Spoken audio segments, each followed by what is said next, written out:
We all. Me, the producers. A second Daniel, a Daniel. Jew. Now, infidel, I have thee on the hip.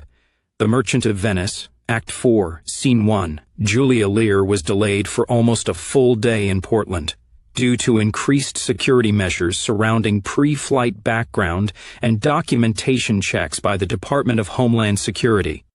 The tickets from Paradigm Studios must have carried a high clearance on somebody's computer because Julia was ushered immediately through security and ensconced in the PDX VIP lounge with a complimentary drink from the bar, and profuse apologies from the airline, but apparently some of the other passengers on her flight were mere peasants who had to be checked out 6 ways to Sunday, and who held up the works. The NVA had never yet hijacked or blown up an airliner or attacked an airport, but there was a first time for everything, and everybody was extra skittish, possibly because of the impending attack on Clatsop County, which, as worried as she was for her family, Julia kept her lip firmly zipped about. In the past, whenever she had gotten held over in Portland for any length of time, she never missed a chance to go shopping and clubbing, and generally taking in the scene in the City of Roses, but this time she stayed in the VIP suite and watched old movies on TV. She checked the news broadcasts regularly, but there was nothing out of Clatsop County. She ordered her meals brought in, and stayed out of the restaurants and especially the bars in the terminal, because the whole place was full of swaggering, uniformed fatpo officers whom she didn't want to encounter without the helpful Wally Post and his special little card at her side. The result was that she got back into Los Angeles late and slept in the next day, so she was sound asleep when the battle began on Sunset Beach. She had a 10 o'clock appointment that morning with Arnold Blaustein at the bunker, which in a late-sleeping executive culture like Hollywood's was the crack of dawn. Fortunately for Julia, she turned on the TV to catch up with the news when she got out of the shower, so she wasn't caught completely unawares by the news out of the north. She was stunned to encounter every channel showing a burning ship on a beach littered with what appeared to be dead bodies, replay after replay of Roland Rollins getting blown away into the surf like a beach ball, and again and again she saw the long pan shot of Zack Hatfield in his flapping duster and broad-brimmed slouch hat standing on the bloody beach, with his Winchester raised in defiance like the closing scene of some post-apocalyptic western. Julia had deliberately not asked Zack for a number where he could be reached, since she understood that the mere knowledge of such a number would get her many years in prison, and in any case he probably wouldn't have given her one. But now the urge to call someone was overwhelming, and so she called her mother. Surely the FBI wouldn't arrest her and torture her for calling her own mother, would they? Julia half expected the phone lines to Clatsop County to be out, but after a few rings her mother picked up the phone. "Mom, this is Julie." "Oh, hi, Julie, how was your flight back?"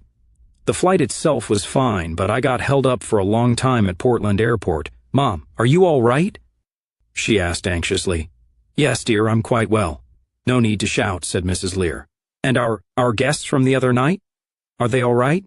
"Ted is fine, dear. He wasn't involved with all that foo-for-all this morning. He was here in town where he should have been, doing his job." "And the other guests?" demanded Julia. "The one you're concerned about is all right, so far as I know, dear," said her mother. Julia noticed that her mother was canny enough not to say Zack's name on the phone. "I'm sure the other gentlemen are fine as well." "Nothing's going on here, Julie. It's just a nice summer morning, and thanks to the boys it's going to stay that way. I've told you before, I'm far more concerned about your safety down in that horrible place where you live than you should be about mine." For the rest of her life, Julia Lear would always think of the Battle of Sunset Beach as all that foo-for-all.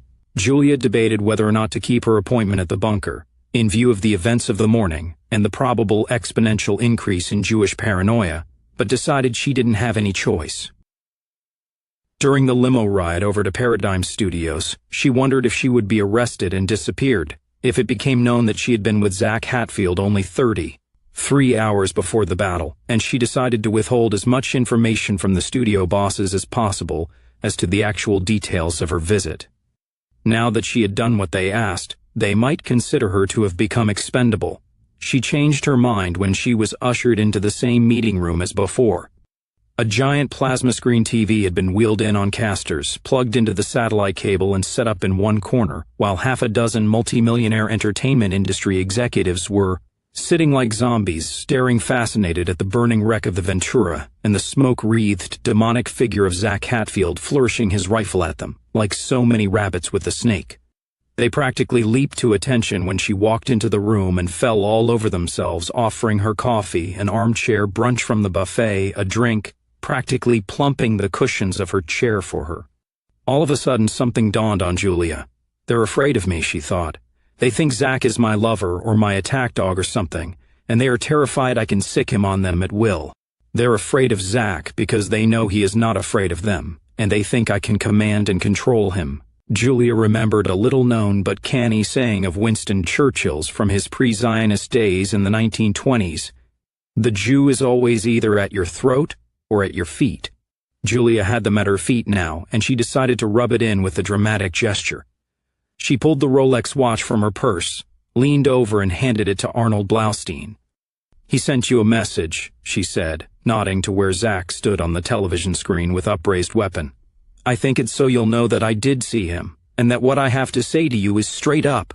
He didn't say what the message was. He just said to give you this, and you'd understand. The spectacular result made up for all the weeks of trauma Julia had suffered during her time on the Hollywood blacklist. Blaustein turned white as a sheet, literally, as the blood drained from his florid face. He sank onto the sofa, sweat beading on his forehead, the watch in his hand shaking as if he had delirium tremens. "Gotten you Gewalt," he moaned. "Mine watch." This watch disappeared from the nightstand in the bedroom, while mine wife and I were asleep. They were there. They were in mine house. I guess that's the message then, said Julia with a shrug. She almost made some comment about better than finding a horse's head in his bed, but she figured that would be overdoing it. There was no need. She could tell from the appalled faces of all the men in the room that they did indeed get the message. "You were with him just before all that happened?" asked Moshe Feinstein, gesturing toward the television screen. "Not just before, no sir. I met with Zack and a representative from the NVA Army Council in Astoria night before last," Julia told them. "Mr. Post was very helpful, by the way. I couldn't have done it without him. I was actually there when Zack got the call telling him that Clatsop County was about to be invaded by that new strong-arm force of Hillary's. That's a bad move, by the way. Those goons were all over the Portland airport, and I can tell you that the local people already fear them and despise them. You might mention that next time any of you get invited to the White House, although I doubt she'll listen." The meeting broke up then, but I think I got done what you wanted me to do. I have a general idea of what they want, but I won't be doing the negotiating, thank God. I do have a name for you, though. Someone who can speak for them authoritatively down here. Wait, spoke up Moshe Feinstein. You say somebody called him and told him the government boys were coming? They seem to know pretty much everything they need to know, Julia told them. You shouldn't underestimate them. You saw what happens to people who do that, she added with another nod at the screen. She was enjoying this. Blaustein stared at the watch in his trembling hand. "So I see. You said you had a name for us, Julia?" "Yes," she hesitated briefly. "I need to tell you that I was told if anything bad happened to this person, he would be avenged. I guess you know they're not kidding, what with what's been going on in the past few months, and now this little beach party back home." "We get it, Miss Lear," said David Danziger heavily. "The name? He's an agent from out in the valley."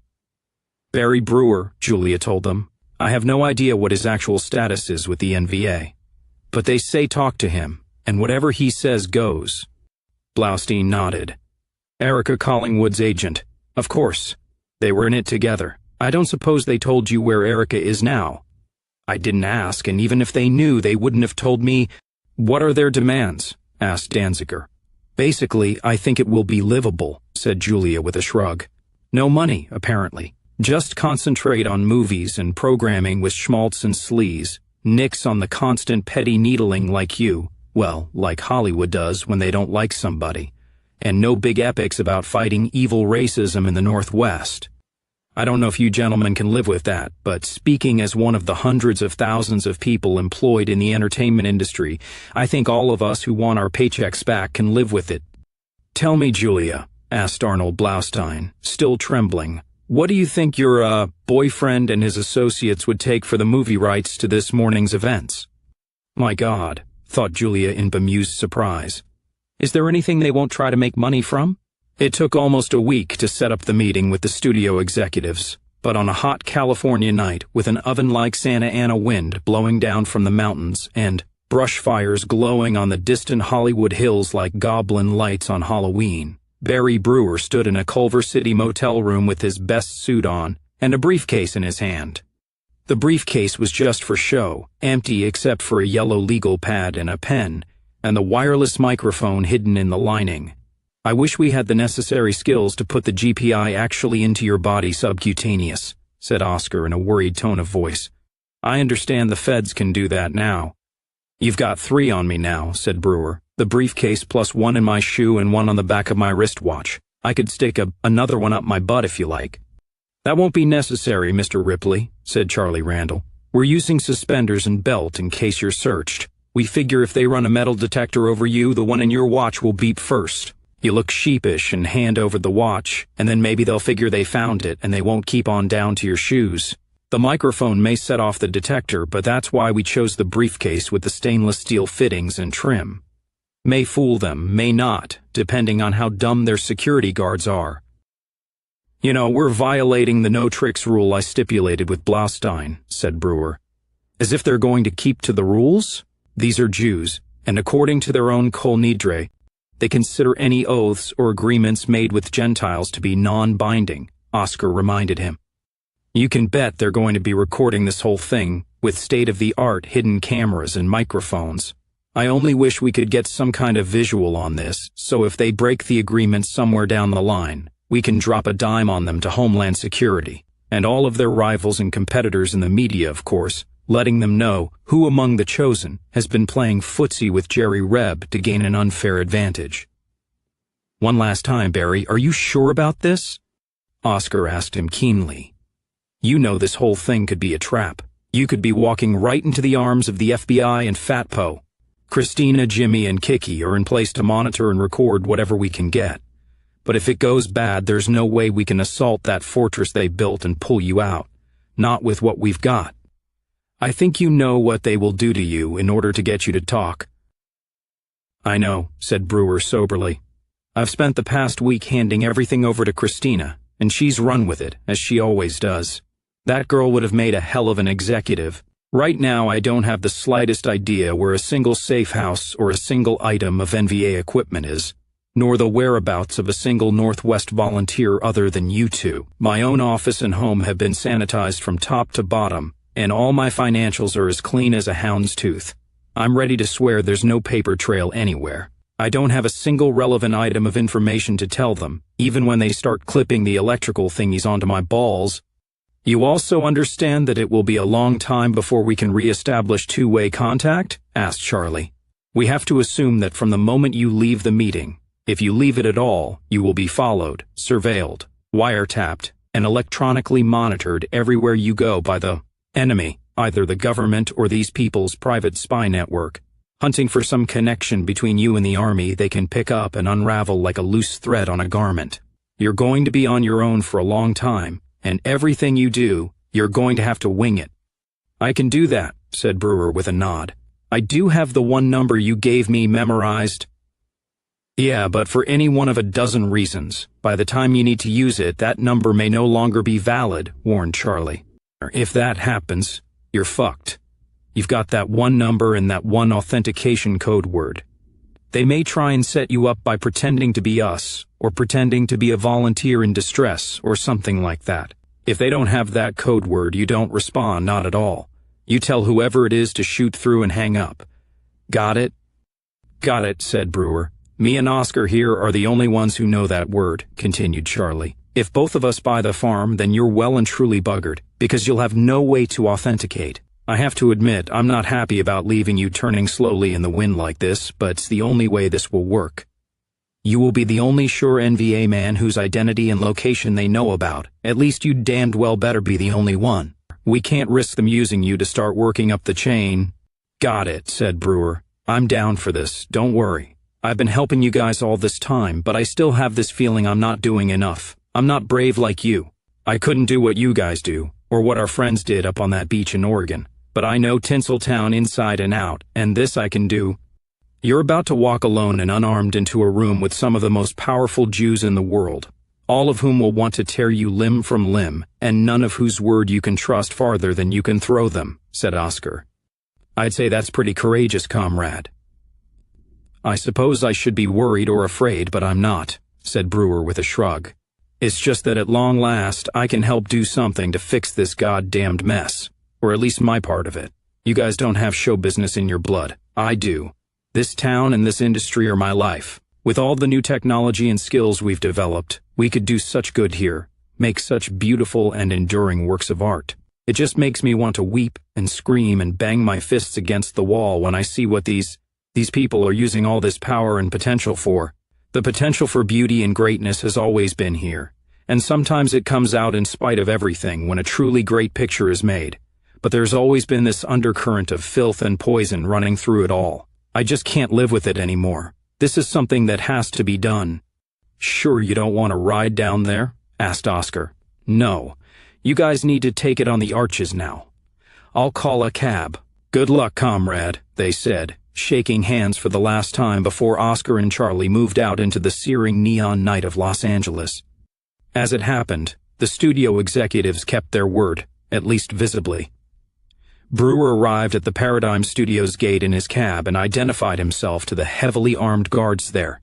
He was picked up by a silent flunky in a golf cart and driven to the bunker with no frisking or metal detectors. It was almost midnight when he walked into the meeting. This one was being held in the formal conference room, and over a dozen men sat waiting for him, seated around a long mahogany table. All were Jewish, and at least half were wearing yarmulkes. The air was frigid as ice, and not just from the air conditioning that rumbled full blast from the air vents. The eyes of the Jews at the table bored into Brewer with a concentrated, pure hatred that was almost radioactive. Brewer knew full well that every man there wanted him dead, and they were all thinking of ways that might be accomplished, preferably tonight, right here in this room, and as bloodily as possible. For him there was no offer of refreshment, no schmoozing, no polite small talk, not even a water pitcher and glass on the table. Brewer walked to the far end of the table and without a word sat down, opened his briefcase, and took out the yellow legal pad and pen which he placed before him. Somehow the very paucity of the briefcase's contents seemed to add to their anger and their sense of insult. The scowls deepened, and there was a low sound almost like the growling of beasts. Brewer looked up at them calmly and began to speak. "First off, about myself. No one should ever ask, but if anyone does, I am officially a consultant. You will be employing my services on certain sensitive matters because you find my input to be valuable, and that is all that should ever be said. You needn't pay me anything. While I am performing this service for our community, I will be living off my life savings and accumulated assets, and also off my talent agency business. Please refrain from fucking with me in that regard or blacklisting my clients. That will be regarded as a hostile act, and some of my friends don't handle hostility well. My clients are all talented actors and actresses. With one obvious exception, they know nothing about any of this, and they don't deserve ill treatment." "Why?" grated Arnold Blaustein, his voice like metal scraping on metal. "This town made you. We made you. All your life we have put every crumb of food on your table. Bought every Mai Tai you ever drank in Trader Vic's. Bought every car you ever drove, paid every penny of your mortgage, and for this you have spat the blood of God's chosen people in our faces. Why have you done this, Barry?" "And that's all you see, isn't it?" said Brewer. "Money, material things. Life is a balance sheet drawn up with double-entry bookkeeping, profit and loss. It's all any of you can see, isn't it? Never mind. I have done it because it had to be done, and no one else would. Beyond that, I won't be making any speeches or harangues, and I recommend the same course to you. We have business to settle. Now can we get on with this? I assure you, gentlemen, that your company is just as distasteful to me as mine is to you, so the sooner we get done, the sooner we can depart." "I agree." "Get on with it," snarled Moshe Feinstein from DreamWorks Disney. He lit a huge cigar, his hands trembling so bad in impotent rage he could barely flick the $4,500 platinum Zippo lighter into a flame. "There is a war going on in the Pacific Northwest," said Brewer. "Up until now, Hollywood and the entertainment industry as a whole have supported one side in that war, the United States of America and its government. That support ends tonight, and Hollywood will become neutral. Not openly, just in practice. No one expects you to make any public declarations or dramatic announcements, assuming you accept the terms I will lay out for you. When the active service unit is withdrawn and military operations cease on our part, and certain kinds of material ceases to issue forth from your studios and your networks, then I'm sure people will draw their own conclusions. Conclusions that you may of course deny or simply meet with a no comment as you choose. It will be obvious to anyone with 2 brain cells to rub together that a deal has been struck, make no mistake. But I recommend that your attitude be one of least said, soonest mended. Just get back to work. Make your movies and your inane sitcoms and your ridiculous reality shows and your sleazy soft porn, and you'll be amazed at how quickly the short American attention span kicks in, and the events of this Oscar night become ancient history. It only took the great American public a few years to forget about 9/11. And this neutrality that you speak of involves our doing what exactly? Demanded Dave Danziger coldly. Not much, but it does entail an extensive list of things which you will not do, said Brewer. We're realistic. We understand that we can't bring back the Hayes office and stop you from spewing forth the kind of perverted filth and mindless rubbish that you always have. You have spent the past 3 generations creating a market for that sewage. It's what the brain-dead public now wants, and it sells. When there is a public demand for something, someone is going to provide it, as witness prohibition and the drug situation. We don't demand that you fire all your non-white or sodomitic employees, nothing like that. You will be able to get back to business as usual, and soon the shekels will be rolling in once more. But certain specific topics are henceforth off limits, or else they need to be handled very, very carefully, lest it piss off some people with itchy trigger fingers who would like nothing better than to catch you trying to slither around our little agreement, come down here again, and give you another lesson in manners. And those topics would be? Asked Sam Glazer from Trevision. To begin with, there will be no movies or television episodes produced that, in the guise of drama, are nothing more than U.S. government propaganda directed against the NVA and the party in the Northwest. There will be no more incitement of hatred against the NVA or the Northwest independence movement. This also applies to such personages as wise-ass late-night talk show hosts, potty-mouthed stand-up comedians, and cable news show talking heads. We have shown our willingness to kill and to die ourselves for our freedom and our integrity as a people. That is the way that men earn respect, and from now on you will damned well show us that respect. There will be no more snide little needling jokes, no more vilification and insulting portrayals of Northwest volunteers as psychos and cretins and generally bad people. Walt Wexler from World Artists spoke up. Sorry, Barry, I've got to ask. Did you actually see what you and your friends did on Oscar night?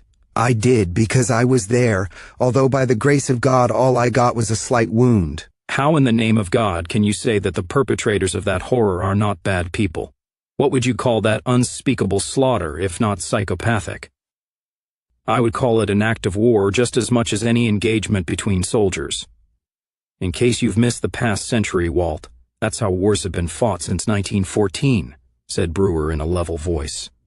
Combatants no longer need carry a rifle. In fact, the most effective combatants in modern warfare carry briefcases, or slide rules, or laptops, or video and film cameras. This entire industry consists mostly of active and purposeful combatants against Western civilization, and has almost since its inception. What happened at the awards ceremonies was horrible, yes, but it was no more horrible than the kind of thing your Israel and our own government have been doing to Muslim peoples throughout the Middle East for decades.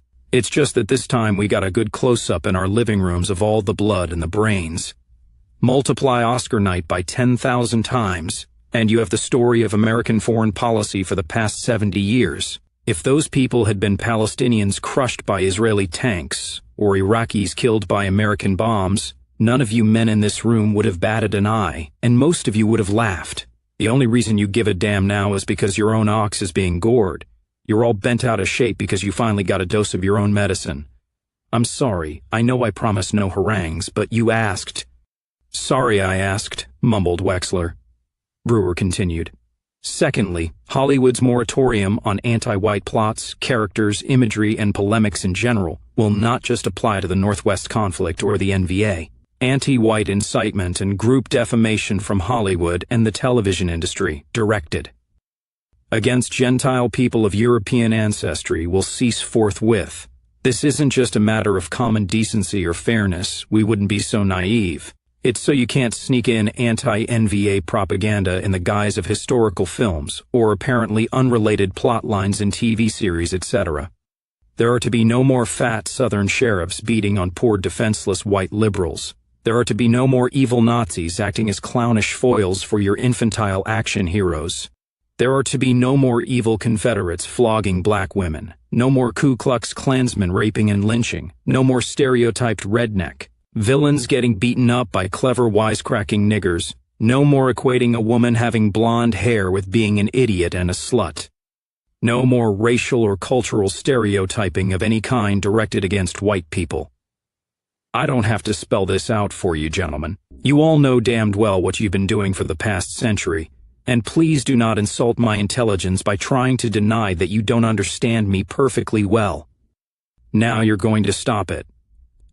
As the events of the past few months have proven, making a career and a fortune out of insulting white men and degrading white women is no longer a viable proposition. Your people have always been very practical, I'll give you that. The white man now has an armed deterrent, and we can no longer be pissed on at your pleasure. Accept the new reality, learn to live with it and work with it. We get it, said Blaustein with a nod. Thank you. The third point may be the hardest for you to swallow, but I need to emphasize that these terms are a complete package, not a buffet. It's all or nothing. Brewer took a deep breath. All Holocaust propaganda comes to a screeching halt. Now, and that includes that piece of dreck your people are over in Poland filming now, Mr. Feinstein. What, ashes of Auschwitz? You're telling me I can't commemorate the Shoah, where 137 of mine family was gassed by Hitler? How dare you? Shilul Hashem! Shrieked Feinstein, turning purple and waving his fists in the air, spittle flying from his lips as the burning cigar fell down into his lap unheeded. Crap, said Brewer succinctly. It's crap, it was always crap, and you've milked it long enough. For 3 generations you people have squeezed an endless river of gold out of something that never happened, at least not in any way, shape, or form resembling your official version. Now you are going to stop it. Just like you're going to stop insulting and degrading white people as a whole. Germans are white people, and they are most distinctly covered in the no defamation and no lying clauses of our little entente here. No one expects you to admit that you've been defrauding the world for 75 years. Like I've said, we're realistic. But you've already got enough of that horse shit in circulation to keep you rolling in royalties for the next 75 years. You're going to shut down the Holocaust sector of the entertainment industry now, as much as that's possible. No more movies, no more TV specials, no more long moans in black and white with cellos in the background, and your palms out for money and sympathy you don't deserve. No more of that crap. My God, the FBI already arrests anyone who questions the official version anyway under the hate crime laws, and sends them off to re-education camps to have their brains washed squeaky clean like Winston Smith in 1984. Isn't that enough for you? We understand that the mountain of Holocaust shit already reaches to the sky, and it's going to take generations to undo the damage you've done to humanity's psyche with your lies, but you're not going to be allowed to throw one more shovel load of shit on the heap. Hear what I say, gentlemen, or by God, we will show you a Holocaust, and we have demonstrated that we have the capability to do just that. Feinstein screamed again like a woman, not just in rage, but because the burning cigar he dropped had set his pants on fire. Dave Danziger grabbed a water carafe from a sideboard and dumped it in Feinstein's lap. Feinstein began to shout and curse in Yiddish, but Blaustein cut him off with a gesture. "Zip it, Mo," he said dejectedly. "Hey, there's no business like show a business, and we've all had a good run on that one. But all good things must come to an end sometime, and we need to get back to work." Mr. Brewer spoke up, Ira Einhorn from Fox Network. "You understand that while we might agree to redirect our creative energies elsewhere, let us say, in return for you people redirecting your homicidal energies elsewhere, we can't do anything about an entire repertoire of films and television that goes back almost a century. What, we're supposed to track down and burn every copy of To Kill a Mockingbird and Winds of War? You're talking about thousands of films and television episodes, on film, on DVD, in digital libraries. We understand that an apparatus of defamation and deceit such as your culture has created over such a length of time can't be dismantled overnight, and that's not what we expect of you, Brewer explained. We're not trying to de-Judaize the entire movie and entertainment industries. We know that's not possible. What we are trying to do is neutralize those industries as a weapon in the hands of the occupying power in the Northwest. We don't expect you openly to oppose them or support us. We simply expect you to stop acting as the United States cheering section, in the Northwest, in the Middle East, in every way. You must stop giving aid and comfort to our enemies. We know that we're dealing with a very complex structure, and stopping it will be about like stopping a speeding train. It can't be done simply by hitting the brakes. But we expect you to start applying those brakes and start steering the train onto a different track. It will take time, especially since you will be doing it reluctantly and under duress, and there will be all kinds of questions and issues and glitches. That is the purpose of retaining me as a consultant. Your rule of thumb needs to be when in doubt, ask. Don't try to be clever dicks and see what you can slip past us. That's a good way to find yourselves floating in your own swimming pool face down. Look here, spoke up Peter Schenker from CBS. You opened up tonight by saying there is a war going on in the Northwest. That's true, it is a war, even if the government chooses not to so call it for PR reasons. It's on the news every day. The NVA is on the news every day. We are in the business of helping people escape from reality, true, but that's only half of it. The other half of our mandate, if you want to call it that, is to portray reality in an artistic and entertaining form. I don't see how you can ask us to simply bebop forward from now on as if nothing at all is happening in the Northwest, nobody's getting killed, and no bombs are going off in Seattle and Portland and Spokane. How can we do that? If nothing else, it will soon become ridiculously obvious to our audiences that we've caved in to your violence, and we will lose a lot of our credibility. Hell, that business on Sunset Beach the other day is made-for-TV movie written all over it, and you're telling us we can't touch it? I didn't say you couldn't cover the Northwest War of Independence or make movies or TV episodes about it, explained Brewer patiently. You're right, it would be kind of ridiculous to pretend nothing is happening, although you guys did all right with that during the run-up to the Americans' attacks on Iran and Saudi Arabia. You want to make a movie about the war in the Northwest? Fine. You want to do a TV drama episode or even a whole series about the rebellion? Knock yourselves out. But there will be no hatchet jobs like those obscene things you were planning on, Homeland and Great White North.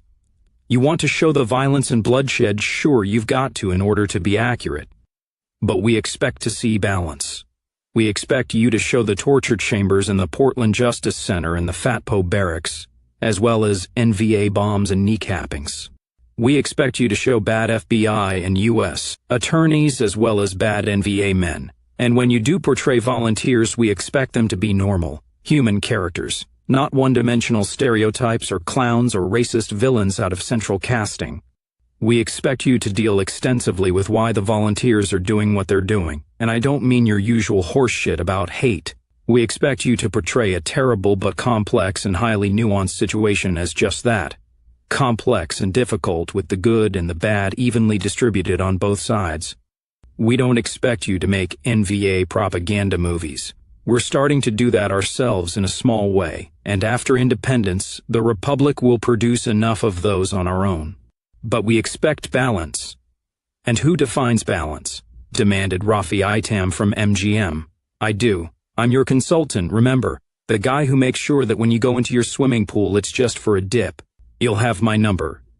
If you're going to deal with the Northwest in even a tangential way, I expect to see a script with a full treatment, before the first Klieg switches on and the first camera rolls. If there is anything that might be even a little iffy, you call me. We'll discuss the problem or project, and I will give you an opinion.